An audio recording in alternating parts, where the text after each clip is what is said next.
Good morning, everybody. Thanks for being here on agent development training. I am not Silas, as you can see. I don't quite have this stuff here. So thank goodness. If I do, I'm in big trouble. Oh, and here comes the man as we're talking about him. So, yeah, here comes the man. So appreciate you all being on. We are recording, but if you get a chance, go ahead and put your name in the chat for attendance purposes. It's great to see you all, and I will pass it on over to Silas. Thank you, Sandra. I love it when somebody fills in my absence. So, well, it's good to see everybody today. Thanks for joining us. We've obviously got a room of agents here in Elkhart, Indiana, new agents that are getting trained and hopefully learning some things here today over the next couple of days. Appreciate you all joining us. We're going to continue the momentum that we have.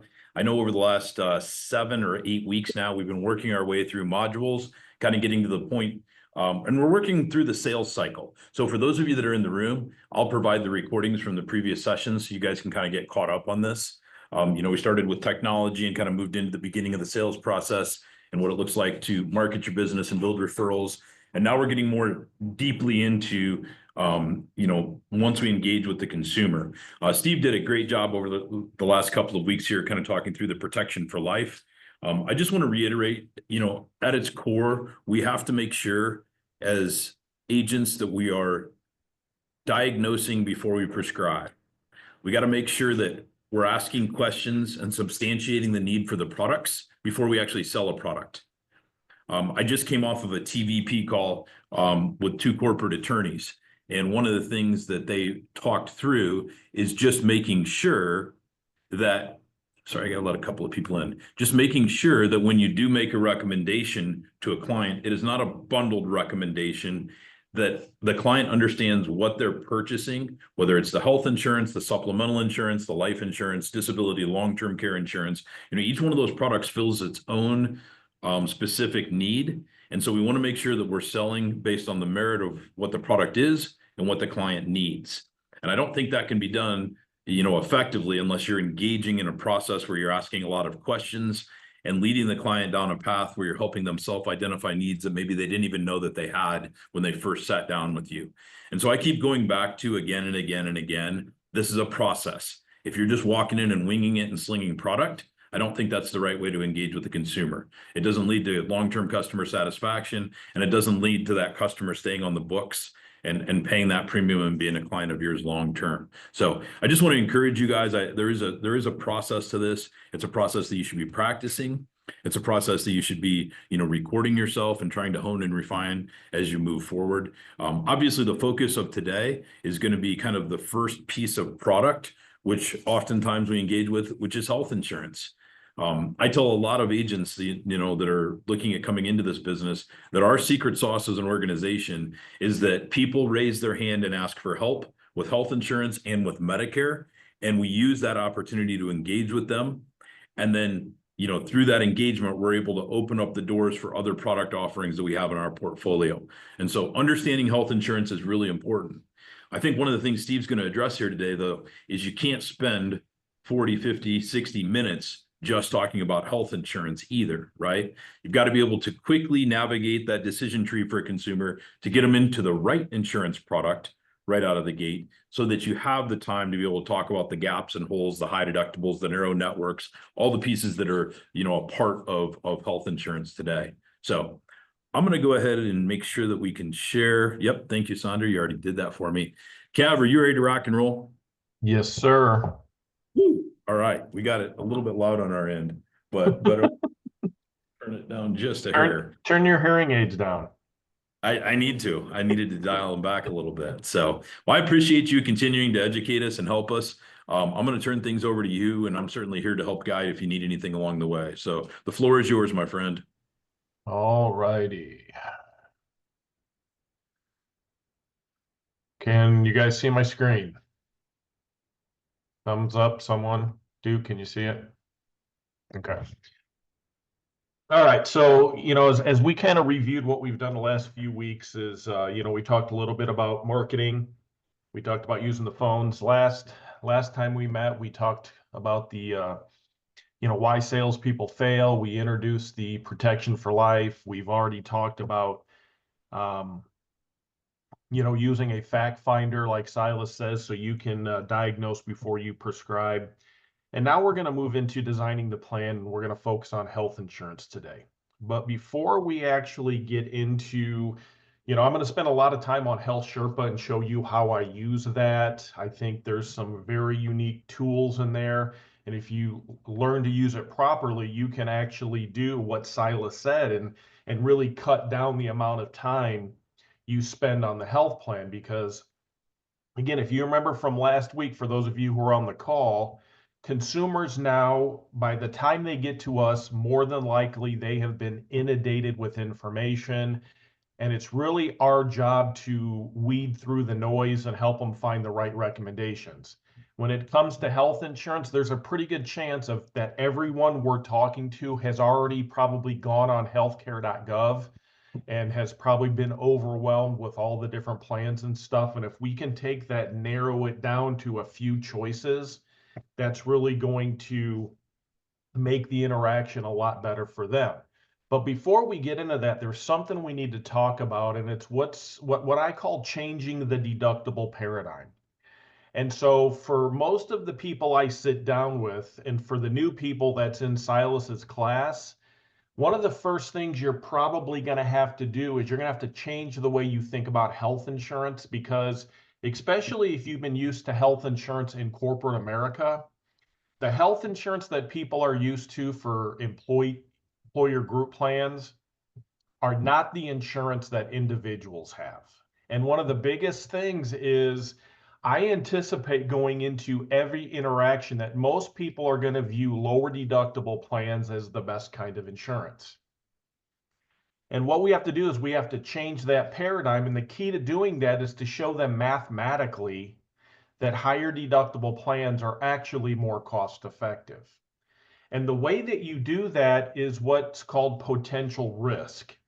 This technique is powerful because it will change the prospect's paradigm that lower deductible plans are better than higher deductible plans. And so when we think of potential risk, there's only two pieces of information that we need to determine what potential risk is. The first thing we need to know is their monthly premium. You take that times 12 to get the yearly premium, because when you're buying individual insurance, your best case scenario for healthcare is your premium. I'm going to pay that no matter what. So if I don't go to a doctor, if I don't fill a prescription, if I never use it, the cheapest my healthcare is going to cost me is my premium. Now, what we do with the potential risk is we also add what's called the max out of pocket, or we call it the MOOP, and that's a worst case scenario. And you can look at the max out of pocket either individually or as a family. I usually just look at it individually because most families are not going to have more than one person max out in a given year. And so for most people, their potential risk is going to be in between those two numbers. Okay, but it gives us a best case scenario. I just pay my premium, I don't use it. Worst case scenario, someone gets cancer and we max out. Okay, so what I did is I took the potential risk example for a company called CareSource. That's the plan I'm on. That's the most popular plan where I live. And I took it for a family of three, making about 75, 80,000. That's irrelevant. And I looked at several of the different types of plans available out there. So, when we kind of think about this stuff in our mind, platinum's better than gold, gold's better than silver, silver's better than bronze. Okay, that's what most people think. So when we look at CareSource, there's a platinum plan that's a zero deductible, $4,300 max out of pocket, where a lot of people will look at that and say, well, that is the best coverage. It is, but it's also the highest premium. And so if I'm working for a company and they're paying most of my premium, then I may look at a plan like that. But when I have to pay for it myself, I got to look at the monthly premium. So in this particular example, the monthly premium is a little under $2,000 a month. So when you take that times 12 and add the $4,300, the potential risk on the platinum plan is $28,000. Now let's jump down to the gold plan. That jumps down to $925. It's a $1,500 deductible, 7,800 MOOP, but the potential risk is 18,900. We look at a silver plan. 399 is the premium, 8,000 is the max out of pocket. The potential risk on that plan is 12,700. An HSA eligible bronze is 345, $7,200 MOOP, so that's 11,300. And then finally, the bronze first is 267, $9,200 max out of pocket, 12,400.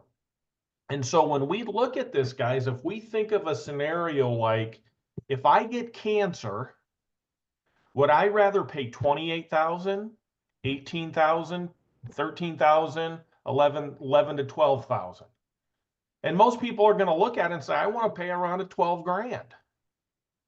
And then if you say, if you don't get cancer, do you want to pay a couple $1,000s a month, 900 a month, 400 a month, or around $300 a month?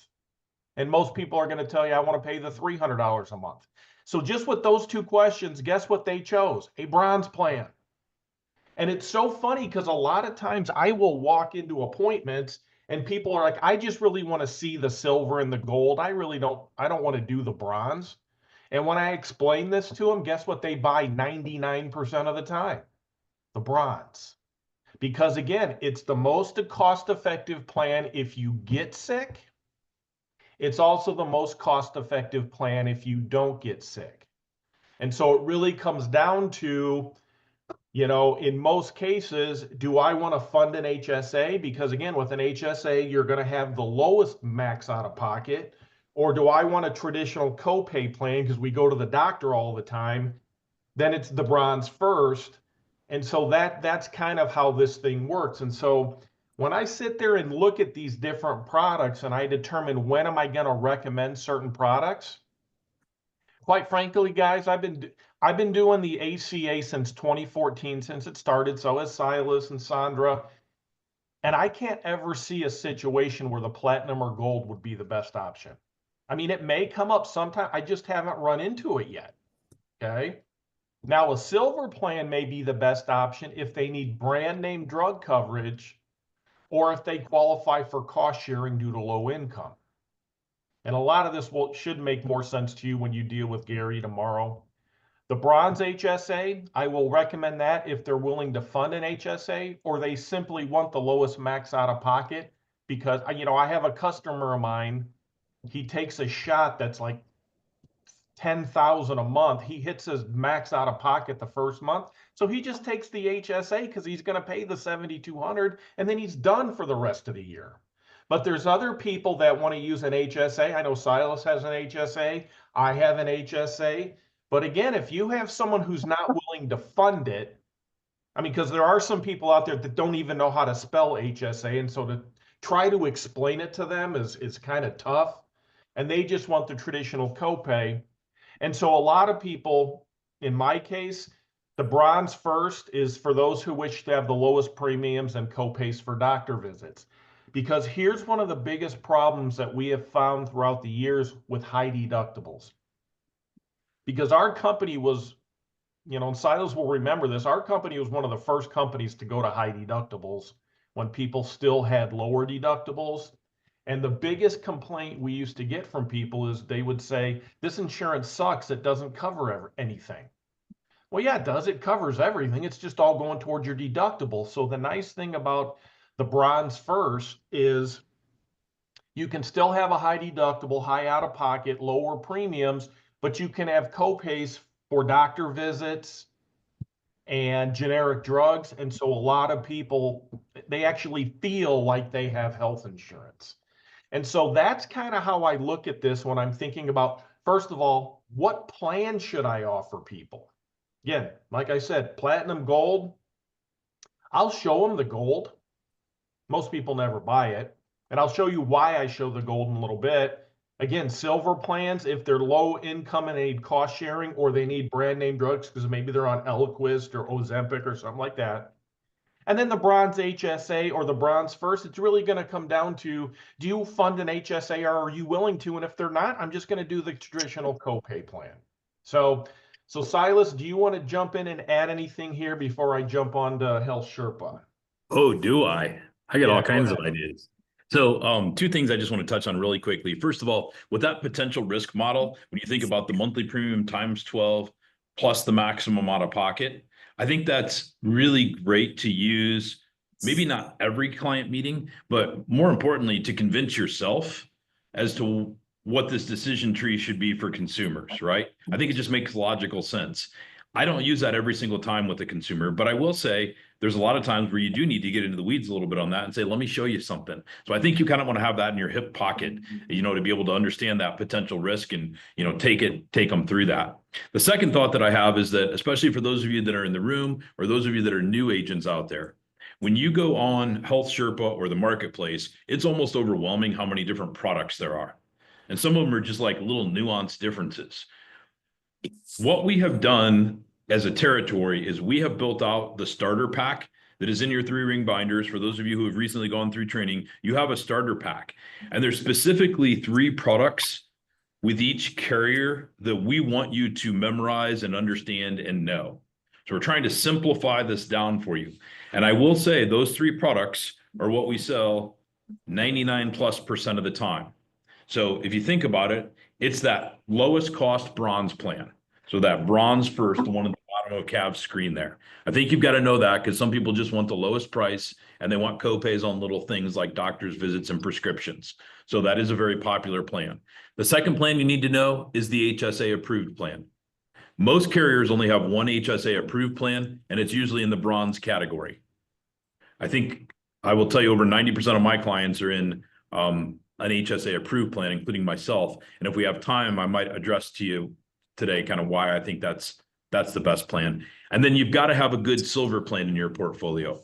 And like Cav said, the main reason you need that silver plan is sometimes people want a little bit lower deductible or a little bit lower out of pocket. I will tell you the only time when I use the silver plan is when their income and their household size puts them below 250% of the federal poverty level. Because we know that people who are below 250% of the federal poverty level, they not only get help paying their premium, but they also get government assistance in paying their deductibles and their out of pockets.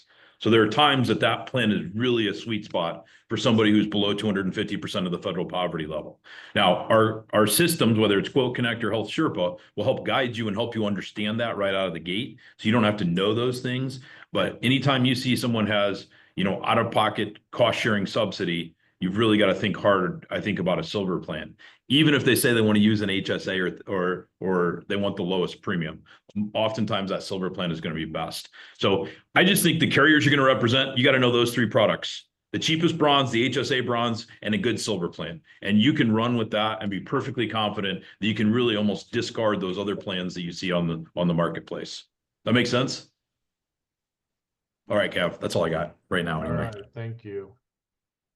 And again, I want to add something to what Silas said. When do I show the potential risk to a client? Usually when they're coming off corporate America and they have this idea that I have a great plan. And so what I'll do is I'll actually take their COBRA payment that they can't afford and explain to them that's how much that great plan cost. And then I'll compare it to a bronze or a silver. And it just, again, and then I ask the 2 questions. If you got cancer, which out of pocket would you want? If you didn't get cancer, which premium do you pay? I mean, it's so simple to really narrow this down into a couple of handful of plans, because I agree with Silas. What we want to do is we want to get them something they can afford, but we also want to get them into the lowest premium we can, so we free up some premium dollars for supplemental stuff that we'll talk about next week. Because guys, it doesn't matter if we sell a platinum, gold, silver, we get paid the same. So in the past, there was an incentive to sell lower deductible, higher premium plans because we got paid a commission on the premium. And so there were times, and there are agents that would literally put people in lower deductible plans because they can make more.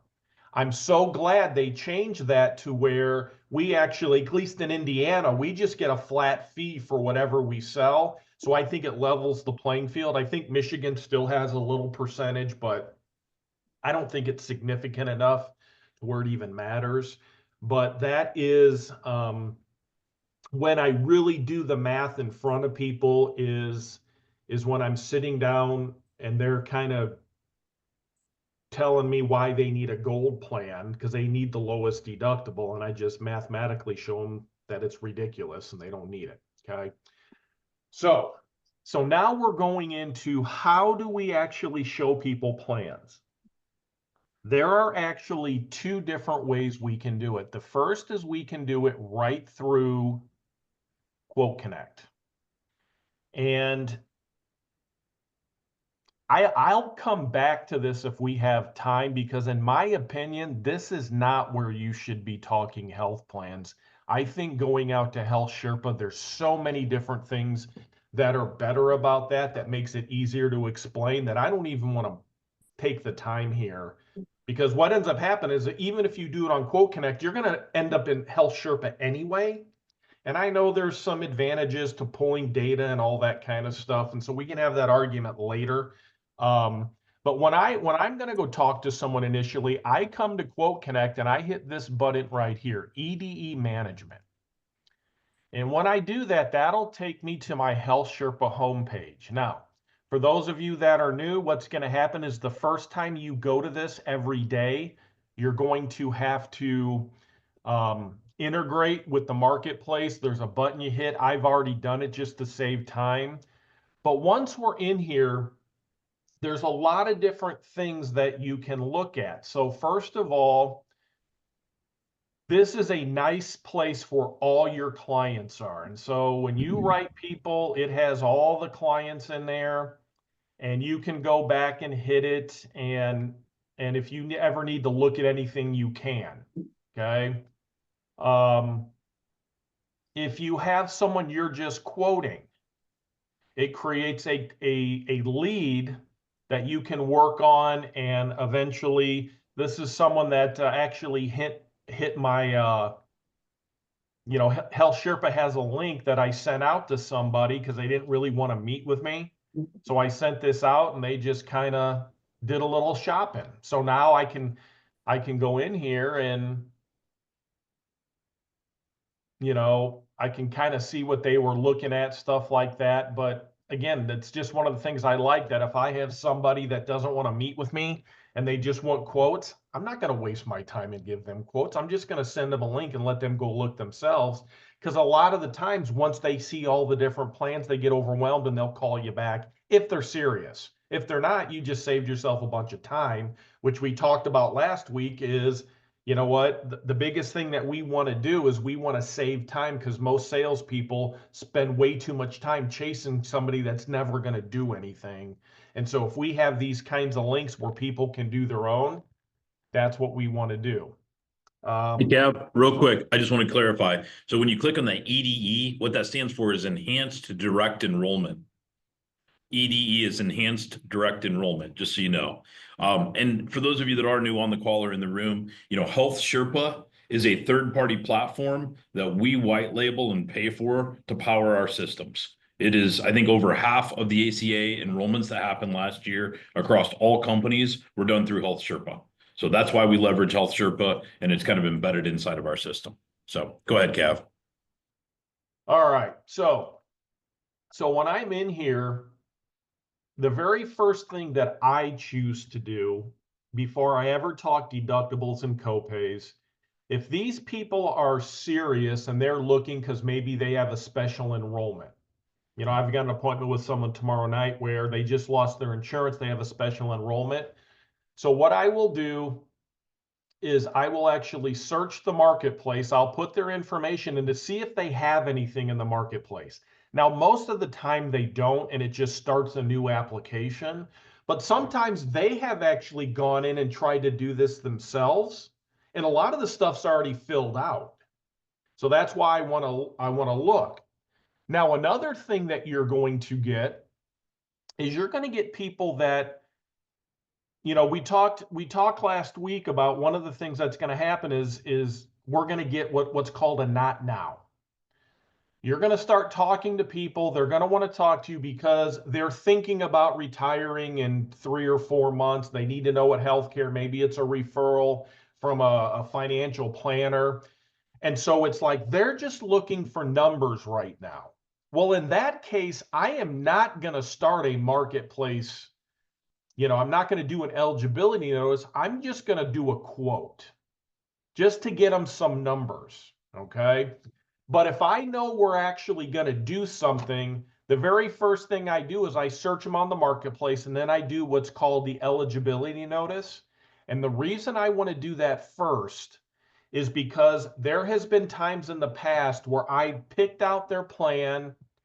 We did the eligibility notice, and they forgot to tell me their kid made $10,000 at Taco Bell, and it screwed up everything. And now they're mad at me because the $300 plan is now $400, and they want to know what's going on. So I have just found a best practice for me is to do the eligibility notice first, get all the income in there and all that. So when I'm quoting them deductibles and numbers, I'm quoting accurate numbers. Okay. Now, that's one of the reasons why I don't like doing it on Quote Connect first, because what we can do is we can find a plan, then we go to Health Sherpa, we actually do the eligibility notice, and then something's screwed up and now it messes everything. So Silas, did you have anything to add to that? I did. So thank you to Randy for plugging this. And I do agree, before we go search the marketplace for an application or we start working on an application on their behalf, we really need to have what's called an ACA consent form filled out. Now you can do it through Health Sherpa, you can do it on paper, you can do it via email, or you can do it through the Health Markets e-signature platform. It's a very, very simple form, one page that the client signs off on, just saying, hey, I'm giving Jason permission to work on an application on my behalf. So I would absolutely agree that's a best practice that needs to be done before. The other thing that I like about what Steve does, and I do agree with him, that sometimes people come to me with complex, like agents come to me with complex situations. And they're like, well, what about this and this and this? And I'm like, I don't know. Go do an application and see what the eligibility summary is. Because that eligibility summary that Cav is referencing is like the final determination by the marketplace. And that's your answer. If they're going to give them a special enrollment period, that'll be listed on there. If they're going to give them a subsidy, that's going to be listed on there. If you got some sort of weird family dynamic, with multiple families together or whatever, like enter that into the application and enter it honestly. And whatever that eligibility summary is at the end will tell you what you need to do from that point forward and what they're eligible for. So I do think it's a wonderful way to start things. Okay. Back to you, Gav. What's that? Back at you. Around, I've seen some new things. They actually have a section now on consent. And you can go right here, because this is brand new. I just noticed this. You can collect a new consent via email, upload a file. So again, guys, that's good. The other thing, and when you search the marketplace, I have received consent. You can download a consent. I mean, it won't let you continue until you check the box that you have their consent. Okay. Hey, Cav, one last thing on consents. So a lot of if you use Health Sherpa out there, there's two consents. There's one to do their application, like get in and work on their application. And then at the very end of the application, there's another consent where they're saying, I agree that this is all accurate and we're going to push forward. The government kind of initially designed this so there's two consents. If you use the Health Markets ACA consent form, whether it's on paper, you're emailing it to them, or you're using our e-signature platform, what our legal team has done is we've taken both consents and put them into one. So when they sign that Health Markets ACA consent, they're actually agreeing to both of the consents that are, originally designed by CMS. So I'll tell you, my best practice is I use the e-signature platform through Health Markets, through the Resource Center, and that's how I send it. I try to do that, 95% of the time. The only caveat is if they're sitting in front of me and they don't have email or something, I can have them sign a paper one right in front of me. So I would say what Silas is talking about is if you go to the front page of the Resource Center, there's a thing that says e-sign. So when you click on that, you go create agreement. And the first one is an ACA consent form. You just put in their name, their email, and submit it. So again, a best practice is as soon as you schedule that appointment, you should send that out right away. So, I use a different program to do it. I use what's called Retire Flow, but as soon as someone schedules an appointment, I'm sending that out. So by the time we have our appointment, I've already got it. And if I don't have it, the very first thing I'm going to do is I'm going to get it signed while we're together. Okay. But yes, get in the habit of when you schedule an appointment, just have a little checklist and just let them know I'm going to be sending you a consent form that the government requires you fill out before we can talk, and then get it done. So, and worst case scenario, like I said, if you're on Health Sherpa, you can just get it done right then and there. Okay. I do think it's worth noting, guys, when you're getting that consent, it's worth putting in your client notes or wherever, where you did the consent or how you obtained it. We like to document that because when this is going to bubble to the surface is when you get a complaint. A consumer says, you did something wrong, I didn't buy this, something like that comes up and there's a question, and it might be the insurance company, it might be Health Markets internal team, it might be the Department of Insurance, it might be the Attorney General. But when they look at it, the first thing they're going to say is, did you have consent, written consent to work on this client's application? Obviously, for those of us in Medicare, once you get into Medicare, also very highly regulated, even more so than ACA. And there's scope of appointments that you have to be able to, work with the consumer under Medicare. So there are some things that we've got to do to make sure we're covering our butts on these compliance pieces. Question. Yeah. Do you just save it like in your PDF files, or do you put it in somewhere? Yes. So I would recommend once you obtain that, you can download it as a PDF and you can actually save it to their profile in the resource center. Some agents have, paper client files. If you still have paper client files, I'd put it in there. Just, you got to have it somewhere. And I think you have to store it for 10 years is I think the rule around that. So you just need to have it somewhere where you can find it and produce it if you need to. I'd like to throw it in. Yeah. In a CRM would be the best place. You can attach it as a PDF in the CRM. So good question. All right, Cav. Like I said, this is new. I'm going to just show you how simple this can be. All right, I just sent it.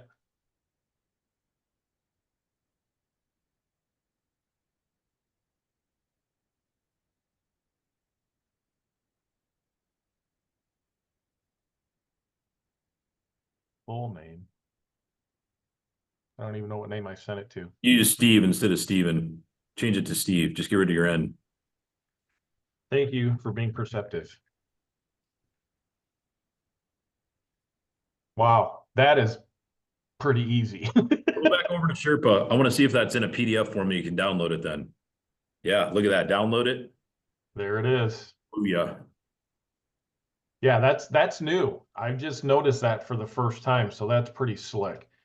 But like I said, you can use the Health Markets. You can just get the consent form before you do anything. Okay. Now, obviously, I can't show you guys how to do an eligibility notice because it requires Social Security numbers and stuff like that. But once we're on here, this is how you can start using this to show health plans. So let's just put something in here.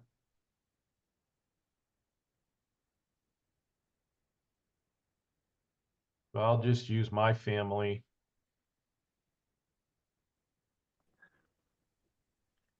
Hey, Sandra just mentioned too, there is a sandbox type environment that Health Sherpa just put out, which is like a demo site that you can go to and play and practice too. I haven't even looked at it, but Sandra said it was just put out there. All right, so once you get everyone's information in here, then household members, you just put in a projected income. So let's just put in 75,000, and then it shows you what your estimated savings is. So in this particular case, if this family of three made 75,000, the government is willing to pay 1,100 of that.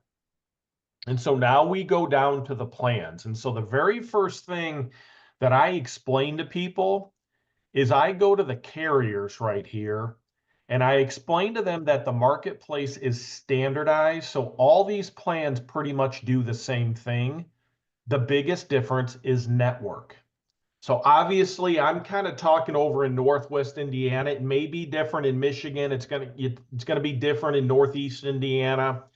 But in basically Northwest Indiana, where I run, there's 4 carriers. Now, the first one is Anthem, which everyone's going to gravitate to because everybody knows who Anthem is. The problem is in Northwest Indiana, they don't want to do business in Northwest Indiana, but they have to have a plan up here because they want to do business Indianapolis, South Bend, some of these areas, but no one likes doing business in Northwest Indiana because of the steel mills and Gary. Okay. It's just, and then all the interstates and everything. It's just a higher cost area. And so the only hospital you can go to is Methodist in Gary. And so that knocks a lot of people out right there. Then the next name brand is Aetna. Aetna only deals with the Franciscan network, which in my area, that's Michigan City, Crown Point, Dyer, Munster. Then CareSource, that deals with 3 out of the 4 hospital networks in my area. So the 4 hospital networks are Northwest Health, that's where I live, Franciscan in Michigan City. They deal with Memorial in South Bend. But then there's another network over in Lake and Porter County called Community or Powers that they're not in network with. And then finally, Ambetter, in my area, it's the most expensive plan, but all 4 hospital networks except Ambetter, and Ambetter is the only carrier we have where you can cross state lines. And it also is the only carrier that has one of the teaching hospitals. It has Rush in Chicago in network, which again, if someone needs a higher level hospital, Ambetter may be the way to go. Now, if we're over in Silas's neck of the woods, Ambetter's by far the most affordable, if I remember correctly. And it's also, is it the biggest network you guys have too? It is, and I, at least for us here in Indiana, they're the only carrier, and for those of you in Michigan, they're really the only carrier that allows you to seek care outside the state that you live in. They're the only carrier with in-network providers outside of the state. Hey, Cav, Emily did ask a question. She said, how do you know all this intel about the networks? So I'll let you answer, and then I've got a thought too. Well, first of all, what I do is I'll actually go to the carrier sites and I'll just start searching hospitals. Because one of the things, because usually if the hospital's in network, a lot of the doctors affiliated with that hospital are in network. Not all of them, but a lot of them are. And so when I'm doing my fact finder, the very first question I ask people is if something happened, you had to go to the hospital, what's your hospital of choice? Now, the other thing that you can do is you can go in here and you can put in providers. Okay, so if I put in, I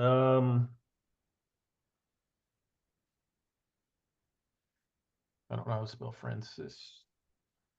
That's too hard. Let's go north, west, health, and LaPorte. Okay, so when you put that in there, it'll tell you, takes the plan. It'll show you if they're in network. So you can start adding this, and you can go through all the plans and look and see who's in network. You can put doctors in there if they have doctors. You can put prescriptions in there. So if you put in, I don't know, Eliquist.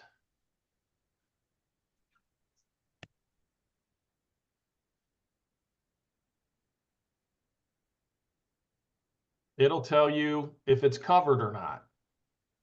Okay. So, and Emily, my suggestion would be you got to do transactions to become proficient with this, just like anything in our business, right? So it's a matter of doing a good fact finder and then plugging that information in using either Quote Connect or Health Sherpa, because both systems will tell you who's in network. And that it's also being a student of your business. To Cav's point, I think if you're going to be representing CareSource and Ambetter, you should go out to their Doc Finder tools and start plugging stuff in and just seeing, who's in network. So part of it's transactions, part of it's being a student of your business. I would say they get you proficient at this. This is also one of the reasons, though, why I prefer to drill deep where I'm at, as opposed to trying to understand these networks in 30 different states and selling remotely. Now, you could use your technology in those situations to decipher like who's in network and who's not. But obviously, Cav living in Northwest Indiana, he understands the hospital groups just better and how they connect than if he was trying to do something in Oklahoma. Yeah. And so that's the other thing too, is one of the things I do at the beginning every year when these plans come out is I'll just take some time and I'll just put in a city and I'll do like a 50-mile search. What hospitals are in network? That's how I found out that Rush was in network with Ambetter. It's like, wait a minute. I was actually in a meeting at one of Silas's meeting when I should have been paying attention and I wasn't. That I found out that was in there, and that's a big deal, you know, because again, I work a lot in Northwest Indiana where we have some of the best hospitals 40 miles away, and once the ACA hit, it took away the ability of a lot of people in Northwest Indiana to cross state lines, and Ambetter's now slowly allowing it. And I'm just hoping, because the ACA I don't think is going anywhere. I think it's just going to get better. And I'm just hoping more and more of these carriers will start allowing people to cross state lines and stuff like this. I'd also say, guys, I'd also say as you study product, I mean, the 3 products that we give you on the starter pack, go in here and you can see at the bottom there, you've got your drugs, your doctors, your benefits, your plan details. You've got, whether it's in Quote Connect or in Health Sherpa, you've got direct links to everything that you need to know to study that plan and be a student of that plan. So start with the starter pack though, because you'll get overwhelmed. Cav, Joe asked in the chat box, that marketing link, where you found that marketing link, and it looks like Maggie just answered him, but yeah, if you go to your dashboard, go down to set marketing, it's right there. We just copy it, and again, I just created a domain name for it, slchealthquotes.com. And so if someone wants it, I can text it or email it to them, and they can click on that, and it's going to bring them to the quoting site. So, and that's a direct to consumer quoting and enrollment tool that any consumer can go on there. If they buy something, you get paid full commissions for whatever they did. So if somebody just wants to shop or they just want quotes, that's a great tool. yep. So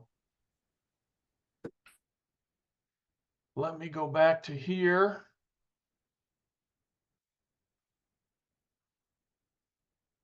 And again, the other thing I do with this, guys, is I just goof around with I put my family in here, and I'll just do scenarios. Now, the other thing that I do is after I explain, you know, the carriers, and I just let them know that, hey, based on what you're telling me, the company that's going to best suit you is CareSource.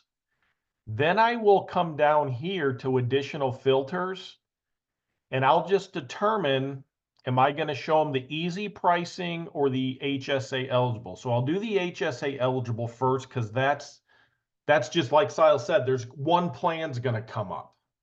Okay.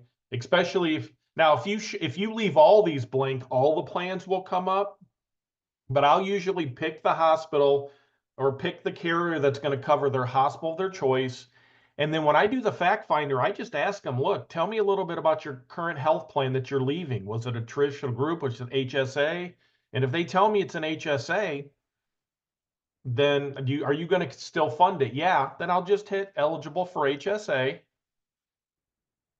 And it just knocks it down to the 2 plans.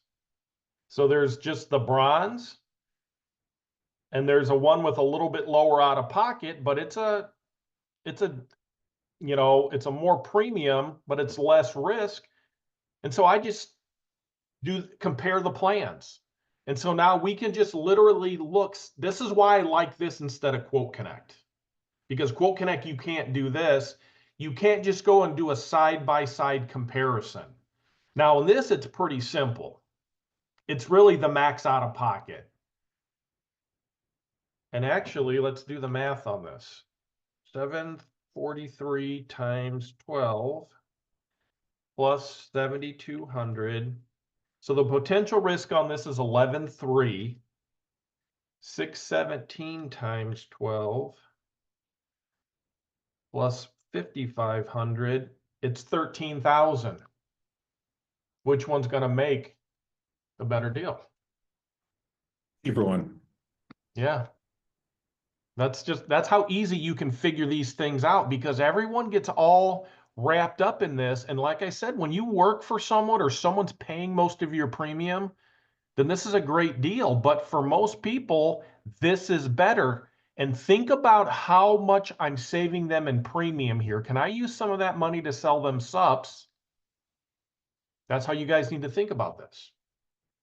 Now, if I'm dealing with someone who they don't even know how to spell HSA, they want the copay plans because they got kids, I'll do the easy pricing. Now, what the easy pricing is, the government requires every company to have a standardized plan. So the reason I like dealing with the easy pricing rather than, looking at all the different plans is if I've got to jump from carrier to carrier because maybe their doctor doesn't accept CareSource, now I've got to move to Ambetter. When I move the plans, I'm showing them the exact same plan. I'm not having to spend all this time taking care of this. And so when I'm sitting down with people, I'll do the bronze, the silver, and the gold. And actually, let me get those. I can do it this way. Here, let's restart this. Okay. Bronze, silver. And I never sell the plans that have the dental or anything in it. If they want dental, sell them an outside dental plan, because the dental plans in these plans, you have got to go to a dentist on the list, and there's no dentist on the list. Okay, so Many of them. yeah, on many of it, it's very, very narrow. So when I look at this, I just basically show these people, we got a bronze, silver, and gold. And the very first thing I do is I'll look at the bronze plan and say, now the most affordable premium we have is $224. Can you at least afford that? Because if they can't afford that, we're done. I mean, I can't go any lower than this. But if they say, yeah, I can, okay. Well, here's how this works. It's a $7,500 deductible, $9,200 max. You got a $50 copay for primary, $100 for specialist. Generic drugs are $25. Everything else is going towards your out-of-pocket, and all these plans have one wellness visit, so you get a freebie as long as you go in network. Now, the silver plan, that's $425. It's lower deductible, lower out-of-pocket, lower copays. But the silver plan also has a $40 copay for brand name drugs. So again, if I'm dealing with someone who's taken Ozempic, they have a lot of inhalers, Eliquis, that $40, it may be worth the extra premium, okay? And then the gold plan is $1,200. And I literally asked this question, do I even need to explain this to you? And they're like, nope. Okay. So I've just taken all these plans and I've narrowed it down to 2 plans. Or if it's an HSA, I've narrowed it down to 1 plan. And so all I do is the most affordable HSA, if that's what they want, or I do the bronze and the silver easy pricing, but I always show the gold.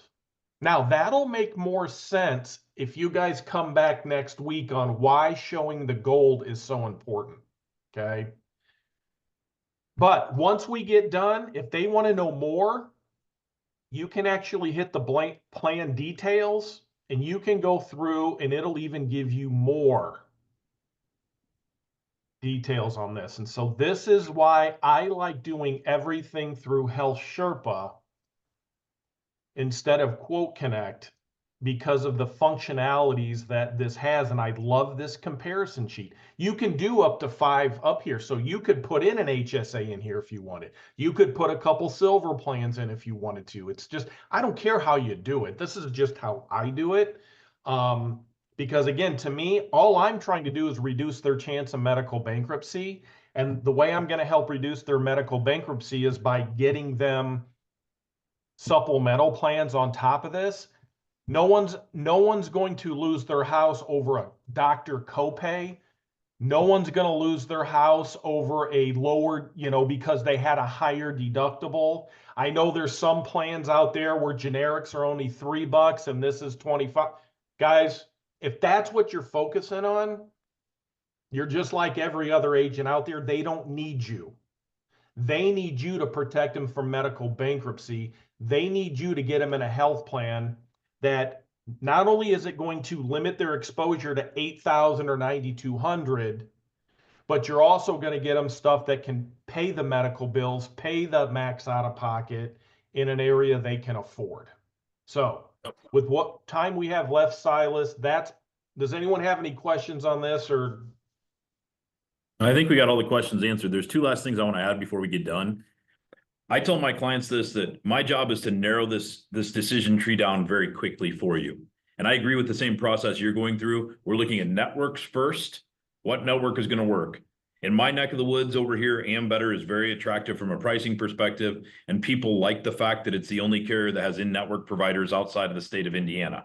Does that mean they can go anywhere? No, they have to stay in network. But if I've got somebody going to Florida, different states across the country, and they're spending time there, having a plan that does give them some in-network providers outside of the state is important. So usually we narrow it down to Ambetter really quickly. And then it's just a matter of, do you want an HSA or not, like Cav said. So very quickly, you can go from dozens of plans down to 1, 2, maybe 3 plans that you're kind of looking at. Now, I continue to be a huge proponent of health savings accounts. And I think a couple of weeks down the road, once we get through these modules, I'll probably do a week that's just dedicated to HSAs. I'll tell you the reason I like HSA approved policies is because, first of all, when you look at the HSA approved plans for most carriers, those are usually going to be some of the lowest cost plans available from a premium perspective. They also, in most situations, have the lowest out-of-pocket maximum. Most of them are, $6,000 to $7,500, where a lot of these plans are $9,000, $9,250, higher out-of-pocket maximums. And the way that it works is if a client purchases a plan that is deemed HSA approved, what that means is it meets specs that are set by the federal government to be HSA approved. If they buy that type of a product, the government says you can now legally set up a health savings account separate from the health insurance. That HSA can be set up with a bank. It can be set up with a lending institution. I personally use Fidelity, and I encourage my clients to use Fidelity.